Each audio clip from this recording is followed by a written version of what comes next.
कल विशालगढ़ के अंदर जो हुआ है कोल्हापुर में, मुसलमानों के घरों में घुस घुस कर मारा गया। औरतों के गोद में छोटे छोटे बच्चे हैं, बिलक बिलक कर रो रहे हैं। उनके गाड़ियों को नुकसान पहुंचा गया, उनको तोड़फोड़ की गई है। कोई आवाज उठाने के लिए तैयार नहीं है। वही संभाजी महाराज जो शाहू महाराज के वंशज बताते हैं, उनके घराने से ताल्लुक रखने वाले, जिस शाहू महाराज को जिताने के लिए कोल्हापुर के मुसलमान सड़कों के ऊपर निकल आए, मौलाना लोग वहां पर है तो लोगों के बीच जा जा कर नहीं हमको है तो इनको जिताना है करके पूरे घर में दुपक कर बैठ गए हैं इसमें। हसन मुशर्रफ साहब गोजड़ी ओढ़कर कहाँ गायब हो गए हैं पता नहीं चल रहा है। बंटी पाटिल वहां का नेता है, कैसे भीख मांग रहे थे मुसलमानों से कि हमको वोट दो करके, और मुसलमानों ने दिए, और उसका नतीजा ये मिलता है तुम कि पुलिस की मौजूदगी के अंदर डंडे हथियार लेकर, तलवारें लेकर मुसलमानों के घरों के ऊपर हमले कर रहे हैं। तब कहां छुप गए हैं वो लोग जो इनकी पैरवी कर रहे थे। अगर शाहू महाराज अगर दिल्ली तक पहुंचे हैं तो उसमें मुसलमानों का योगदान है या नहीं है, ये उन्होंने पूछना चाहिए, बोलना चाहिए हमारे को, या बोल दीजिएगा खुले तौर के ऊपर नहीं मुसलमानों ने नहीं दिया है करके हमको।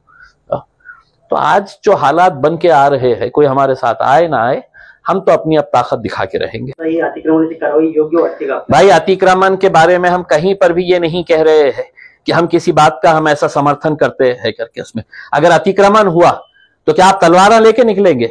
क्या इस मुल्क के अंदर, राज्य के अंदर कोई जंगल राज चल रहा है कि तुम तलवारा लेकर है तो मुसलमानों के घरों में घुस जाएंगे? 4 किलोमीटर दूर एक गांव जहां पर कोई अतिक्रमण का मामला नहीं, सिर्फ मुसलमानों के घरों के ऊपर हरा झंडा देखिए, और वहां पे घरों में घुसकर है तो गाड़ियों को जलाया गया, घरों में घुसकर तोड़फोड़ की गई। क्या ये इस तरह का राज चलने वाला है? तो हमको भी बता दीजिएगा कि साहब अब जिसके हाथ में लाठी रहेगी भैंस उसकी रहेगी करके। तो हम भी कोई कमजोर नहीं है, हम भी लाठी उठाने के लिए तैयार है अगर आप हमको मजबूर करना चाहते हैं तो।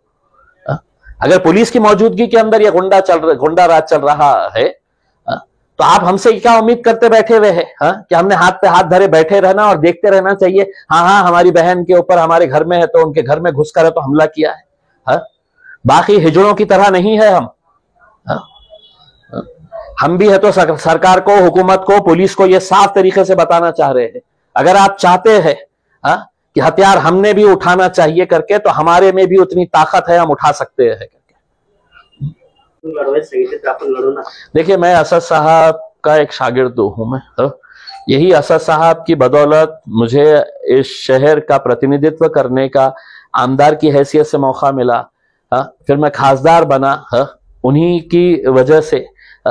आज अगर उन्होंने मुझे कोई हुक्म देते हैं कि तुम्हें इलेक्शन नहीं लड़ना चाहिए, तुमने लड़ाना चाहिए करके, तो मैं वो काम करूंगा। अगर उन्हें मुझसे कहते हैं कि जाओ तुम ये कॉन्स्टिट्यूएंसी के अंदर जाके लड़ो, मैं वो काम करूंगा उसके अंदर। क्योंकि मेरे जिन्होंने मुझे यहां तक इस मुकाम तक पहुंचाया, मैं उनकी इज्जत करता हूं, उनके हुक्म का पालन करेंगे। आपल्या झालेल्या बैठकीमध्ये किती ठिकाणी आपण लढणार आहात ते ठरलेलं आहे? ये कुछ नहीं ठहरा है, हमने पूरे जिलों की मीटिंग लिए थे और ख्वाहिश तो बहुत सारे लोग रखते हैं उसमें। हमको ये भी समझ में आया कि कहीं सारे जिले के अंदर है तो बॉडीज जो है वो अचानक एकदम एक्टिव हो गई है, वो इलेक्शन लड़ना चाह रहे हैं करके। तो अचानक जो एक्टिव हो गए हैं उनको बोलेंगे कि अभी आपको और 5 साल मेहनत करना पड़ेगा। जो 5 साल से मेहनत कर रहे हैं उनको हम बिल्कुल कंसिडर करेंगे उसमें। वहां पे अच्छे कैंडिडेट्स अगर आएंगे और कोई भी जाति धर्म मजहब का हो, अच्छा कैंडिडेट अगर रहेगा तो हम बिल्कुल उतारेंगे मजलिस की तरफ से। देखिए मेरी तो ये है कि मैं खुद जाना वहां पर चाहता हूं, लेकिन अभी मैं ये देखना चाहता हूं कि जिन पार्टियों को इख्तिदार में लाने के लिए जिन मुसलमानों ने रास्ते के ऊपर खड़े रहे थे कि नहीं हमको उद्धव ठाकरे को जिताना है, तो उद्धव ठाकरे के मुंह से क्या निकलता है इन मुसलमानों के लिए? शरद पवार साहब के मुंह से क्या निकलता है? कांग्रेस के मुंह से क्या निकलता है? उनके नेता वहां पर जाते हैं या नहीं जाते हैं करके। और सबसे बड़ा वो मौलाना लोग जो इनकी पैरवी कर रहे थे, वो मौलाना सड़क के ऊपर आएंगे या नहीं आएंगे?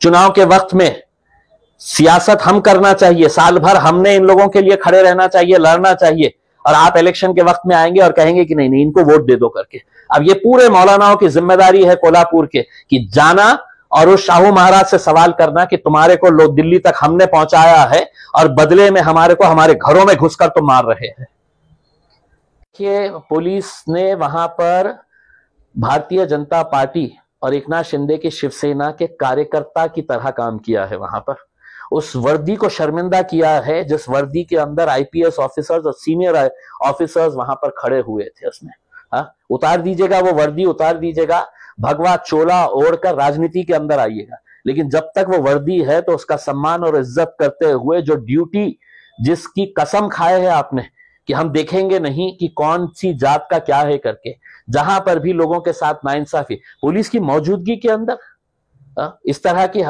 गुंडागर्दी चल रही है, तो हम तो ये सवाल करेंगे, फडणवीस साहब, एकनाथ शिंदे साहब, बताइए, अजीत पवार साहब, बताइएगा कि किसने पुलिस वालों के हाथ बांध के रखा था?